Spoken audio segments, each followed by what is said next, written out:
আসসালামু আলাইকুম। কেমন আছেন সবাই? আজকে হচ্ছে টাকি মাছ আর পুঁটি মাছ মাখা রান্না করব।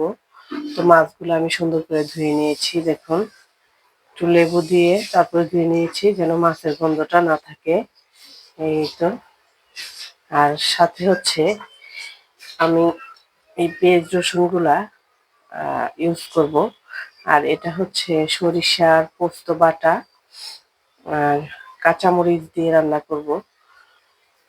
আমার পুরো রান্নাটা কাঁচামরিচ আর হচ্ছে দেখে নেবেন বাকিটুকু। আর এই হচ্ছে টমেটো আর পেঁয়াজ রসুন বাটা। সবাই তো মাছ রান্না করেন, অনেকে অনেকভাবে রান্না করেন। তো আজকে আমি এইভাবে রান্না করে দেখাচ্ছি। একটা পাতিল নিয়ে নিলাম, এটাতে আমি সবগুলো মাছ দিয়ে দিব। টাকি মাছ আছে, পুঁটি মাছ আছে এটাতে। তো আমি এগুলা সবসময় আমি এইভাবেই খাই। এটাতে দিয়ে দিব হচ্ছে এই টমেটো গুলো দেখো। আর এটা হচ্ছে পেঁয়াজ রসুন বাটা, পেঁয়াজ আর রসুন বাটা, এটা পুরোটাই দিয়ে দিব। এটা পুরোটাই লাগবে। আরো দিয়ে দিব এই পুরো কাঁচামরিচ। আমি খুব একটা ঝাল খাই না, কিন্তু ঝালও পছন্দও করি না, দুইটাই। আর এই পেঁয়াজ কুচিগুলা দিয়ে দিব। আর মশলাগুলো আমি এখন না, পরে কাজে লাগাবো। তো দেখতে থাকো সে পর্যন্ত। এই তো হলুদের গুঁড়ো দিয়ে দিলাম পরিমাণ মতো, ধনিয়ার গুঁড়ো। একটু কালারের জন্য আমি এটাতে একটু কাশ্মীরি মরিচের গুঁড়া দিয়ে দিব। এই তো, আমার কাছে কালারটা ভালো লাগে কাশ্মীরি মরিচের গুঁড়া দিলে। সবচাইতে ইম্পর্টেন্ট জিনিস হচ্ছে লবণ। লবণটা দিতে আমরা সবাই ভুলে যাই। আমি সব সময় একটুখানি পরিমাণে চিনি দিয়ে দেই তরকারিতে উঠানোর আগে, কিন্তু আজকে একটু আগেই দিয়ে দিলাম। চিনিটাতে টেস্টের ব্যালেন্সটা হয়। এখন এটাকে আমি সরিষার তেল দিয়ে মাখিয়ে নেব। এই রান্নাটা আমি সরিষার তেল দিয়েই করব, কারণ সরিষার তেল দিয়ে করতে আমার কাছে ভীষণ ভালো লাগে। আর তোমাদের সাথে যেটা বলেছিলাম, হাত স্যানিটাইজেশন করে নেওয়াই ভালো। গ্লাভস অনেকে ইউজ করে, তো গ্লাভসের চাইতে আমি মনে করি যে হাতটা যদি ভালো করে ধুয়ে নেওয়া যায় সেটাই ভালো।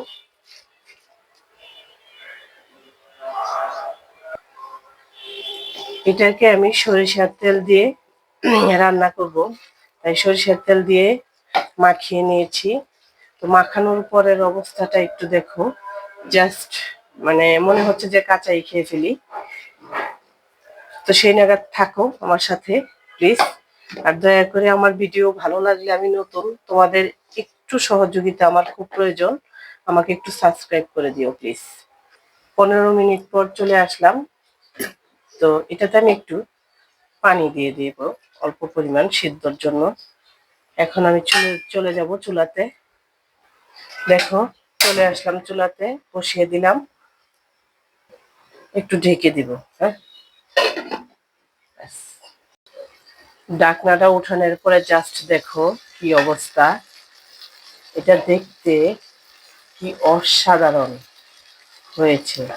এখন হচ্ছে এটাতে আমি যে মশলাগুলো দিয়ে দিব। এই দেখো আমার সেই ম্যাজিক মশলাটা, এটাকে দিয়ে দিব। দেখো, আর সাথে দিব এই যে কেটে রাখা পেঁয়াজ রসুন, এগুলা সব দিয়ে দিব। এটা অনেকে মাংসের সাথে খায়, কিন্তু আমি এভাবে খাই, তোমরাও খেয়ে দেখো। এটা হচ্ছে হওয়ার আগ মুহূর্তে তোমরা এটা দিবা। দিবার পর এটাকে একটু ঢেকে দিয়ে জাল করবা, নাড়ানাড়ির দরকার নেই, তারপর গিয়ে নাড়া দিবা। ওকে, এই তো রেখে দিলাম। দেখে নাও, এটাকে আমি একটু নেড়ে দিব। দেখো,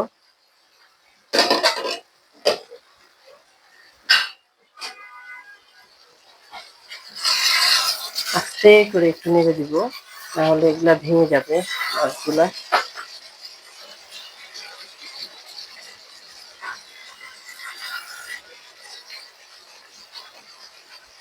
মশলাগুলা সব মিলে গেছে।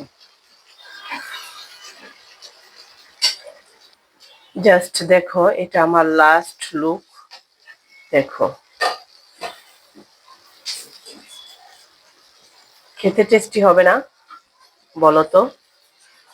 ভীষণ টেস্টি হয়, তোমরাও বাসায় ট্রাই করবা প্লিজ। আর সে নাগাদ তোমরা সবাই ভালো থেকো, সুস্থ থেকো। আল্লাহ হাফেজ।